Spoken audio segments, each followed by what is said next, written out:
దేవుని నామ స్తోత్రాలు. మీ అందరి కొందనాలు దేవుని మాటలు విందాం శ్రద్ధగా కూర్చో.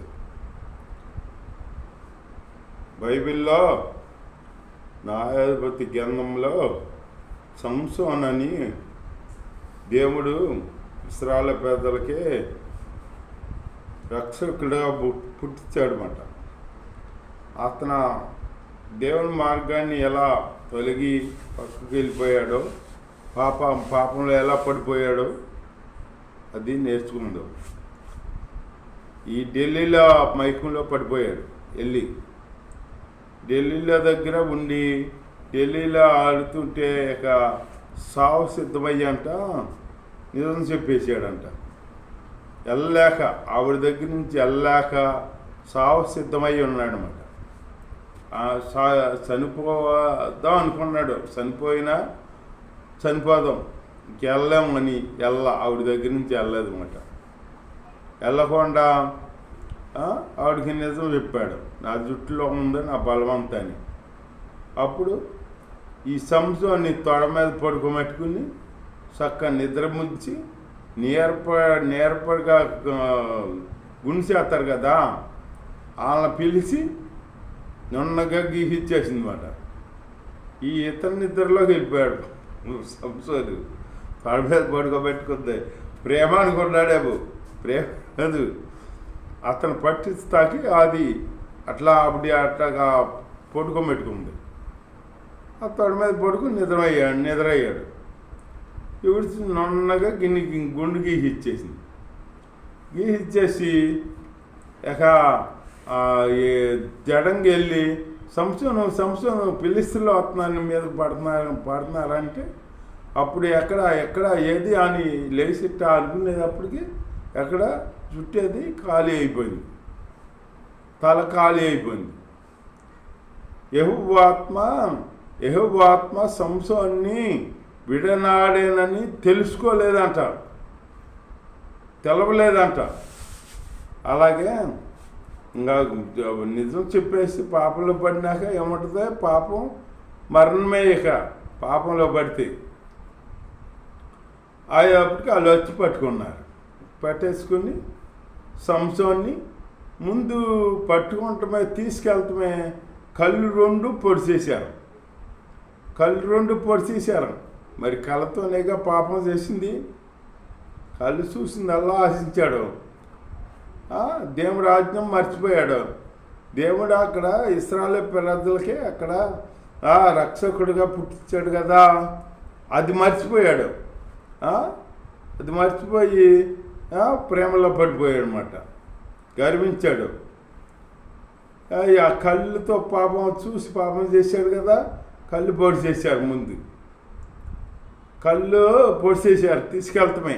పొడిచేసి తాళ్ళతో కట్టి తీసుకెళ్ళి అక్కడ ఒక చీకటి కొట్లో గానుగా తిప్పుతున్నారన్నమాట. గానుగు తిప్పుతున్నారన్నమాట. తిప్పుతుంటే ఒక దినం వచ్చింది. హల్లెలూయా. ఒక దినం వచ్చింది. ఏ దినం? వాళ్ళ దేవతకే, వాళ్ళ దాగోని దేవతకే పండగ దినం వచ్చింది. పండగ దినం వచ్చేటప్పటికి వీళ్ళు ఏమనుకున్నారో, దాగోని దేవత మన శత్రువుని మన చేతికి అప్పగించింది కదా, ఈ శత్రువుని దాగోనికి దేవతకే బలిస్తాము అని అనుకుని తీసుకెళ్ళి ఆ గుడికి 2 స్తంభాలు ఉంటే ఆ స్తంభాలకి ఇతన్ని పట్టి ఒక అప్పేపు అక్కడ వెళ్ళి పూజలు చేసుకుంటున్నారు. లోన పూజలు చేసుకుంటుంటే ఈ సంసోనికి ఒక ఐడియా వచ్చింది. ఏమొచ్చిందంటే ప్రార్థన చేసుకుందామని ఐడియా వచ్చి అప్పుడు అతన్ని అన్నాడు, ఏయ్యా నేను బలహీన కదా, ఇప్పుడు నన్ను ఈ 2 స్తంభాలకి, ఈ మందిరానికి ఎన్ని స్తంభాలు ఆధారం అంటే 2 స్తంభాలు అన్నాడు.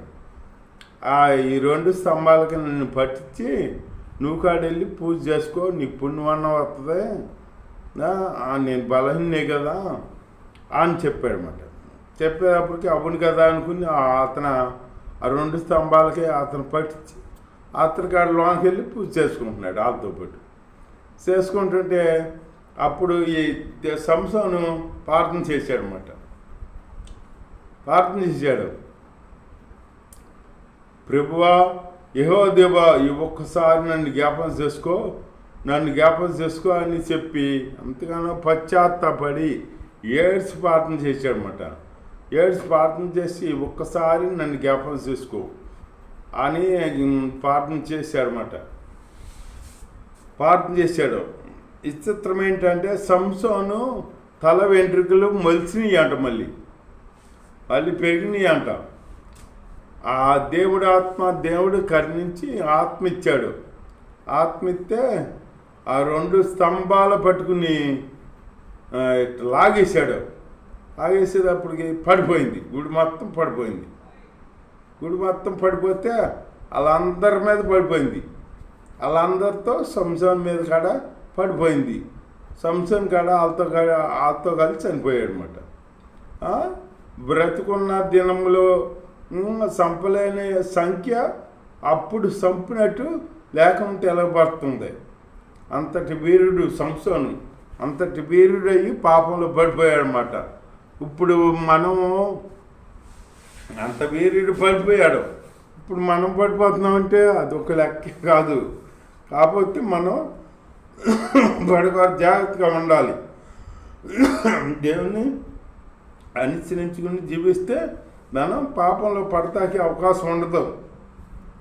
రాను అవకాశం ఎప్పుడో దేవుడు మనకు దేవుడు కాపుదల ఉంటుంది అని మనం ఉండాలి. మనం అంతేగాని పాపం చూడంగానే చొల్లుగారితే ఎట్లా ఉంటుంది, చొల్లుగార్చబ్బా అని అనుకుంటే ఈ పాపం ఎక్కడ పట్టుకోవాలి, ఎక్కడ పాడేయాలని సైతాన్ని చూస్తూ ఉంటుంది మనల్ని. ఇలాగా ఏదన్నా ఒక అమ్మాయి, మా అమ్మాయి వచ్చిందనుకో, అమ్మాయి చూసి చొల్లుగార్చేవనుకో, సైతాన్ని అనుకుంటుందేక నాకు అవకాశం కుదిరిందిలే అనుకుంటుంది. అనుకునేక పాపంలో పాడేద్దన్నమాట మనల్ని. ప్రార్థనా జీవితం అంతా నాశనం అయిపోద్ది. పాపంలో పడితే ఏముంది, భక్తి జీవితం అంతా పాడైపోద్దన్నమాట. మనం పాపంలో పడ్డామనుకో ఇక ఎవ్వలో మన రక్షించలేరు. సాయితానికి లోపడ్డామనుకో ఇక అది నాశనం చేద్దేక, బయటికి రానుదేక. అట్లాగే పాపం అంటే అంత ఇదిగా. ఇప్పుడు అడుగులో చెట్లు ఉన్నాయి అంట. చెట్లు ఉండి ఆ చెట్లన్నీ అంజూరపు చెట్టు దగ్గరికి వెళ్ళినాయి అంట. నీవు మా మీద రాజుగా ఉండు అని చెప్పినాయి అంట. చెప్తేను నా తైలము నేను ఇవ్వకుండా మీ మీద రాజుగా ఉండి అటు ఇటు ఒగుతాకి నేను వద్దురా అని చెప్పి అని అంటే అక్కడి నుంచి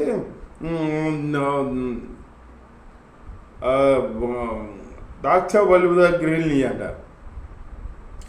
ద్రాక్ష చెట్టు దగ్గరికి వెళ్తే ద్రాక్ష చెట్టు ఏమో దేవుణ్ణి నడిని సంతోషపెట్టి నా రసం ఇవ్వకుండా మీ మీద రాజుగా ఉంటానా అని అందంట.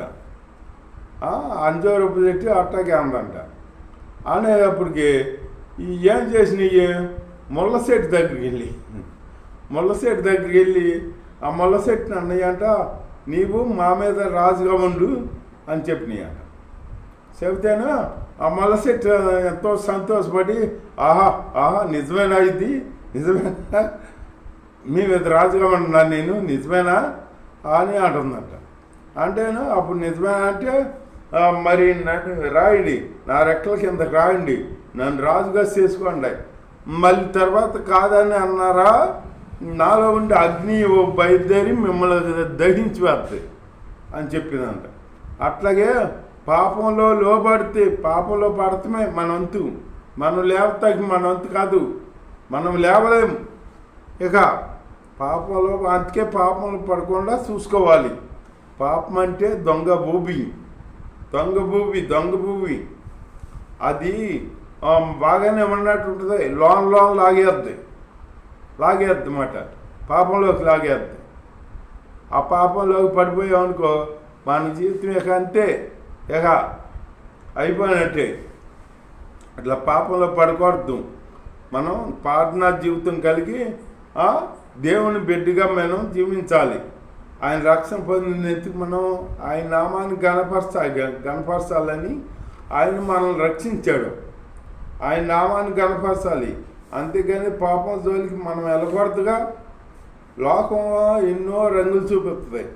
లోకంలో ఏంటి అంతా శరీరాశ, నేత్రాశ, జీవడబ్బం ఇవి ఉన్నాయి.